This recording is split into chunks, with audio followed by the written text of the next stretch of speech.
As a panel discussion moderator, how do you stay within the allotted time? Hi, my name is Kafui Day. I'm a media trainer and moderator.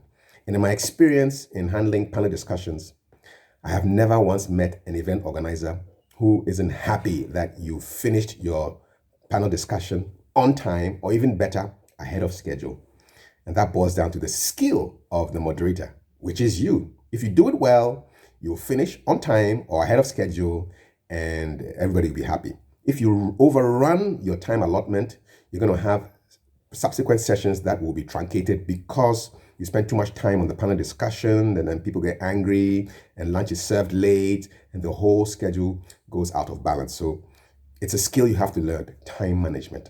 Luckily, I have 4 tips that I'll share with you. And if you can spell the word time, you remember these tips. And well, time is T-I-M-E. So let's dive straight into the tips. The first tip is simply track it. Track the time. If you've been given a 25-minute panel discussion to moderate, where there are 4 discussants, take out your pen and paper and track where the time goes.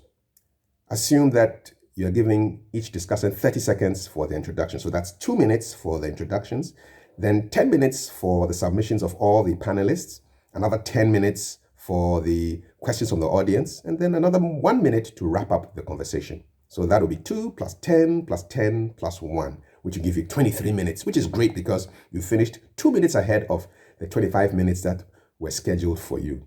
And the event organizer is going to be really, really happy with you. So track the time, track it.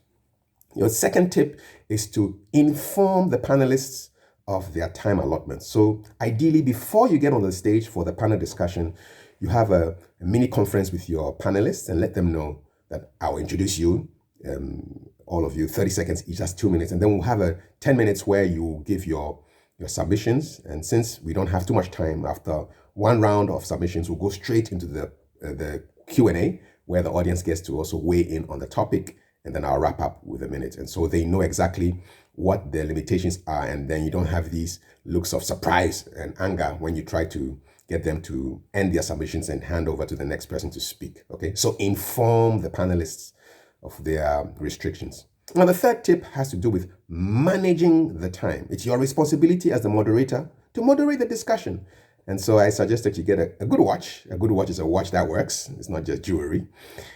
Or a clock that is within your eyesight, so you can actually look up and see the time flowing, and you are tracking exactly how the time flows so that you do not overrun the time allocated for the various segments. So manage the time. It's your responsibility, and to be nobody's fault if you overrun. Okay, so manage the time, get a clock or a watch and follow it. The fourth tip has to do with enforcement, E for enforce. Now you are the enforcer, and hopefully you would let the panelists know this when you have your pre-panel discussion conference. So you let them know that you will give them signals as to when it's time for them to stop speaking and make way for the next segment.